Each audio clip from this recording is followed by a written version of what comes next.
Welcome in to the Pay Dirt Profile Podcast. We have a mini-sode. We're going to be doing some player profiles and some breakdowns of some of the upcoming 2020 NFL prospects. I'm here with Kyle.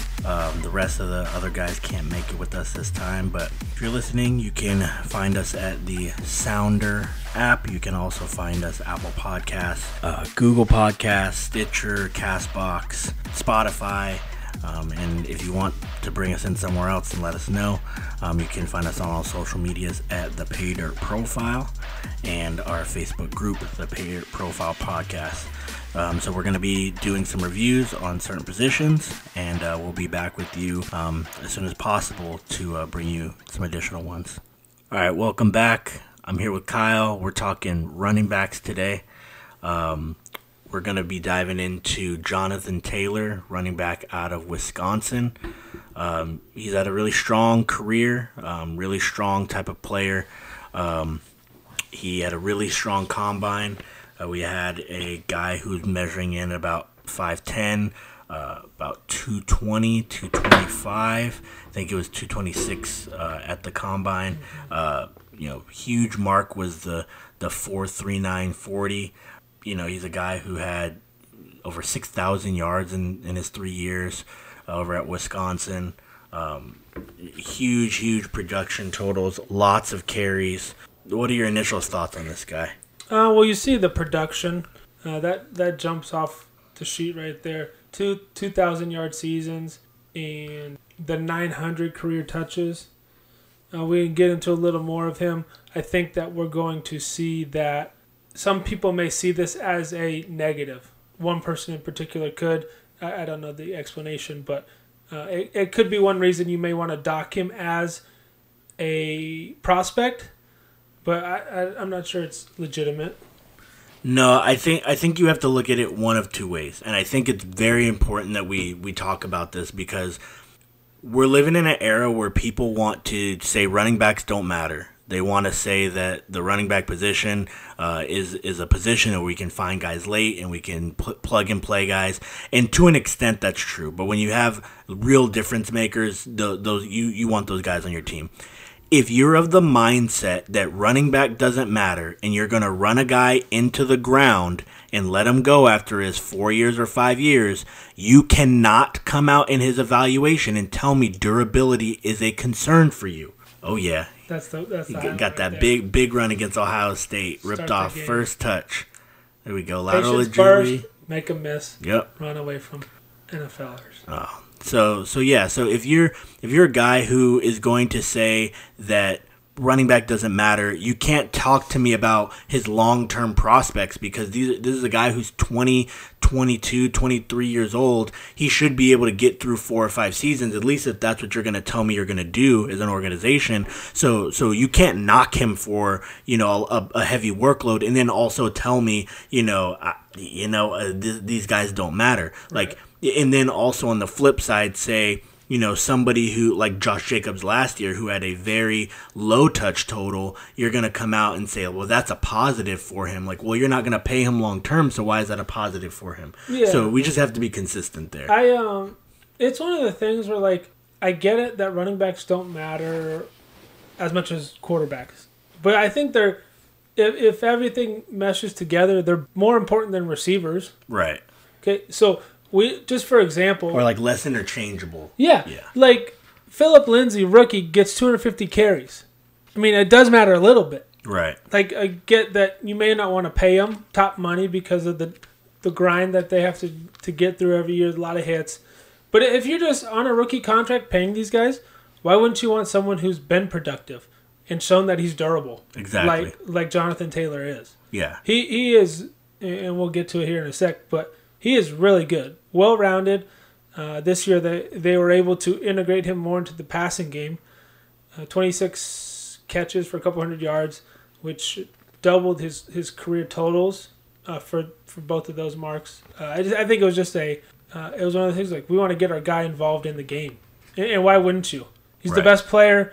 He's the best running back in the country, maybe. I mean, there's an argument for it. He's my RB1. I mean. Yeah.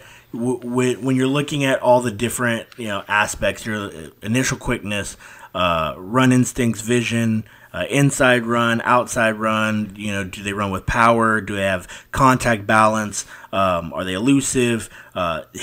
His biggest negative probably is the fumbling. I mean, he fumbled on, I think, close to 2% of his carries. 15 lost, I think, 18 total. Yeah. Which, that's an issue, but you've seen guys in the league take care of that. Right. I think it's probably just more of a focus issue at that point. He was the guy carrying this team. So, you'd have to look at everyone individually and say, was he trying to do extra, do more than he needed to? And then you can evaluate from that. Just on the total, it would be hard to say for sure what it was. Well, he's also running into 8-9-man boxes. Right. You're going to have generally more people swiping at the ball, and your total number of carries is going to give you more opportunities to fumble. So, not to explain it away, but there are some certain things that contribute. And I think that box, the heavy box, is something that should be discussed, because when you have a guy like this who's going to be a 3-down plus goal line guy, at least at some point in his career, maybe not right away, but when he gets drafted, that's the prototype I think he's going to be looked as. You want him to be able to run into a heavy box and fall forward, which is what he does. Exactly. He gets yards. He's hard to tackle. He can be patient in the hole, burst through the hole, and gain those yards. Because everything he does is falling forward, and not often does he get taken down by one man. Exactly. Especially, little DB guys. Yeah, he's definitely looking to make people pay. He definitely can make you miss. He can get around you. He can go over top.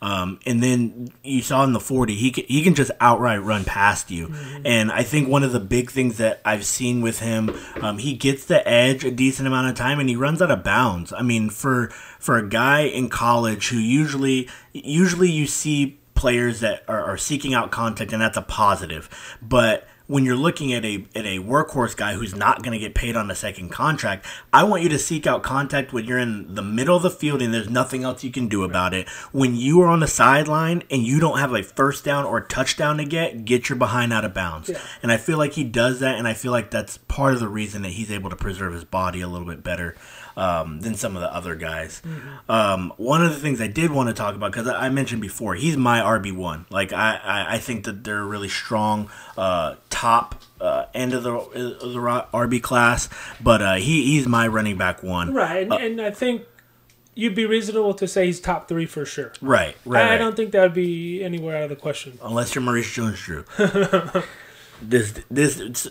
this guy, Maurice Jones-Drew, I respect his opinion because he is a dude who did it, and he did it at a very, very high level. So you can't talk to somebody who's done that and just say you don't know what you're talking about. But Maurice Jones-Drew just did something that I would need a very in-depth, piece written down for what his rationale was for this, because all it looks like is a stupid hot take. It looks like a piece of clickbait. Yes. Hey, check me out. He put out his top 10 running backs. Number 1, DeAndre Swift. I've seen that on other people's lists. You can see that. Generally, 2 or 3 is some combination of J.K. Dobbins and Jonathan Taylor. Mm-hmm. His number the 3 that I would say. Yeah, and number 2 was Clyde Edwards-Helaire, which I think is a little high for him, but I don't agree either. He's my 4, so I'm not going to really dismiss that. If you like him, okay, then great. It's 2 more spots than what I have and what a lot of people have. J.K. Dobbins comes in at 3, which is normal, and then Cam Akers comes in at 4. Cam Akers is a formidable player, played at Florida State. They didn't have a great offensive line or a great offense around him, and he was basically the only player on that team. So a lot of people are giving him a lot of credit for his athletic profile and, where he profiled coming out of high school, and basically projecting that he's going to be a better player come NFL. And that's fine. But number 4, okay. Number 5 is Zach Moss, and we talked about this before. Which is we will also profile him. Yes. We're going to talk a little bit more about him because he's an intriguing guy. Like, he's a guy who he reminds me of Jordan Howard a lot. A guy who can get you 1,010. Is not going to get you a whole lot in the passing game unless he really gets with an offense who wants to feature him that way. But should be a compliment. Should be able to do good things in the league and play for a long time. I definitely think he is a formidable player. But then coming in at number 6 is Jonathan Taylor, the guy we're doing this profile on. And we're going to actually talk a little bit more about him as we get in. But this is just so asinine to me to see a guy who, and I don't want to pick on Zach Moss, but is faster than Zach Moss, is quicker than Zach Moss, has just as good, if not better, contact balance. If you want to disagree, then fine. You can disagree with me. Like, I would say it's at least close. As far as hands are concerned, I don't think Jonathan Taylor has bad hands, but I've never seen Zach Moss come out and show me that he has great hands. So even if is it even? It's okay. Yeah, I mean, they both their pass game roles are very similar, which is non-existent. Right. To be fair to the process, right? Compared to some of the other guys. So then you continue to go down the list with all the different things, and I would say Jonathan Taylor has a vast majority of them better than Zach Moss, and you can do that with Cam Akers, you can do that with J.K. Dobbins, Edwards-Helaire, and you can do that all across the board. Now, I'm not going to sit here once again and say that this guy who's played in the league for as long as he did and was as productive as he did doesn't know running backs, because that would be ridiculous for me to say that. But we have to stop doing this. Like, we created this podcast so we could call these types of people out. I'm not going to tell you that you have to have Jonathan Taylor number 1 or 2 or even 3. If you want to have him number 4 or 5 or 6, I really would love to see your rationale, because it doesn't make sense. Do you think he maybe did it by height? All those guys are under 5'10". Shortest to tallest. All those guys are under 5'10". Hey, got 5'9", 5'9", he was a 5'8", short guy. 5'7". Yeah, he was. Maybe he was I was just like, guy. I like short guys, but it's irresponsible to put that out there, right? Because you're getting paid to do this, yeah. and people, we're trying to build an audience, and we're trying to build it a strong foundation. But he has his platform as a player, and he has his platform via the NFL, and people are clicking on this, and people are looking at this, and they're like, oh well, maybe that's actually the case. Like, no, that's a bad take. Like, that's a really bad take to say somebody who is basically consensus number 3 across the board is outside the top 5. Like, I didn't see the article. Behind a similar style player, which would be Zach Moss. Right. They're closer in style to some of the other guys, and he's not better. He's not worse than Zach Moss. Yeah. It just doesn't make sense. Yeah. So I hope we don't continue to see these things. But when it comes down to Jonathan Taylor, I think we touched on it. He can do a little bit of everything, and his highs are very high. His drawbacks, like we touched on, are fumbling and are catching the football. And I think those are things that can be improved slightly. I mean, you had a guy like Tiki Barber got better. Alex Collins had a huge fumbling issue and slowly but surely got better. He just didn't have the talent to keep him on the field, or the durability to keep him on the field, or he would still probably be hanging around a couple of places right now. I mean, have you seen any places that you feel like would be good fits for him? For Jonathan Taylor? Yeah. I think he's scheme versatile. So if there's anyone who wants to go ahead and take him, I mean, I think he'll fit right in. Right. If you're going to talk about a particular place, I do actually like him. He would be a replacement for Mark Ingram in Baltimore. Mm-hmm. I don't know if he'll get that far down in the draft. You see him probably going to be a second-round pick.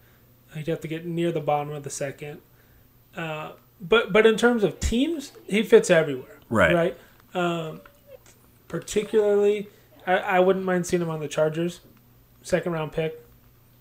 Pair with Eckler. I mean, yeah. he would fit right into, what Melvin Gordon did. Take a little bit away. A little bigger, too. Yeah, and give it a little bit of that to Eckler, and then you have a pretty good, 1-2 combo there for sure. When I was taking a look, I really was looking at him going to the Texans. Obviously, David Johnson moved. That's probably not going to happen now. But you want to see him go to a place where they're going to utilize him between the tackles as the goal line guy. Really, really utilize the fact that he is a workhorse. He is a grinder. Like, as far as like my comps for him, I kind of was torn between like Ezekiel Elliott and like Doug Martin. Yeah, he does kind of feel Doug Martin-ish. Yeah. I thought maybe Joe Mixon, not as not as gifted in the pass game. Right. But similar. Can beat you with speed and power. I could see him.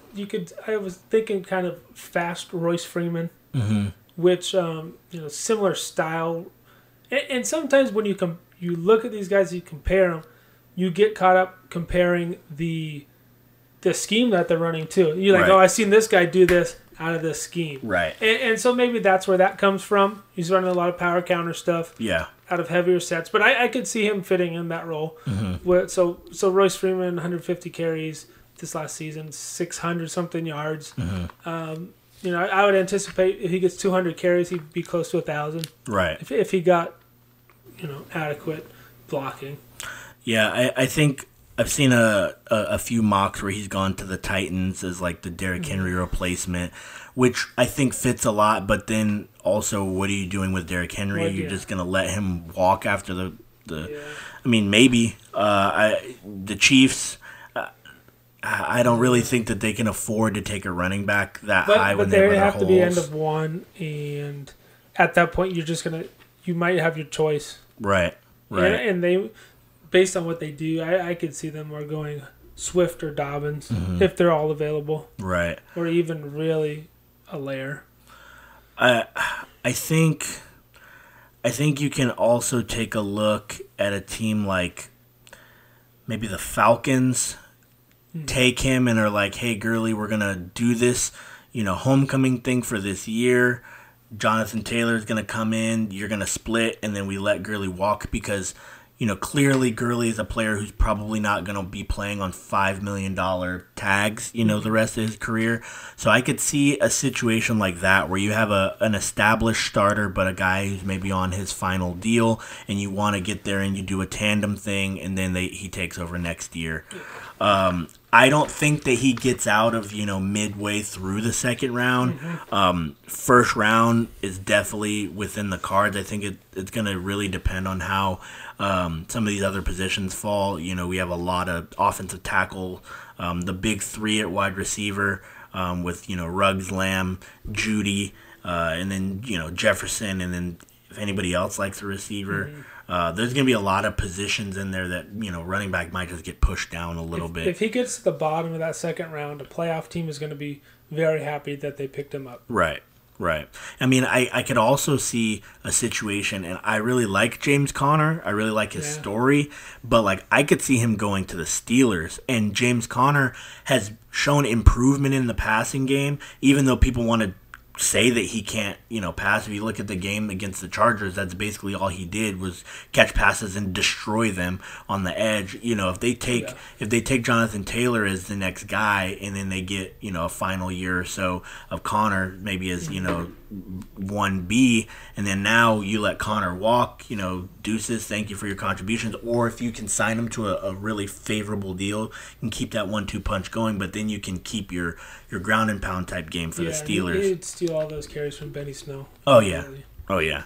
So I mean, I think we'll definitely talk a little bit more about him and some of these other running backs, their profiles as far as comparison's sake. But I think we discussed he's a great prospect, very strong in his production, very strong in his metrics, very strong in his skill set. We're gonna have to see where it falls, but for this one, it's Dante and Kyle, and until the next time, we're out.